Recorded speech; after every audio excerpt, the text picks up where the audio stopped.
Sumqayıtda partlayış hadisəsi baş verib. Hadisə şəhərin Səməd Vurğun küçəsində yerləşən zavodların birində qeydə alınıb. Əraziyə Fövqəladə Hallar Nazirliyinin Dövlət Yanğından Mühafizə Xidmətinin xeyli sayda texnikası və canlı qüvvəsi cəlb olunub. Partlayış nəticəsində xəsarət alanların olduğu bildirilir. Onlar dərhal Sumqayıt şəhər təcili tibbi yardım xəstəxanasına çatdırılıblar.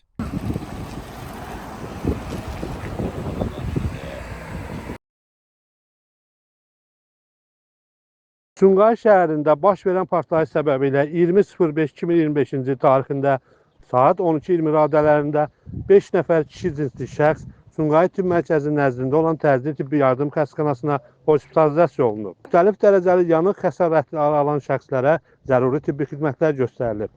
Vəziyyəti ağır qiymətləndirilən 3 nəfər Nərimanov Tibb Mərkəzi nəzdində olan yanıq mərkəzinə təxliyə olunur. 2 nəfərin müalicəsi isə müvafiq şöbədə davam etdirilir. Vəziyyətləri orta ağırdır.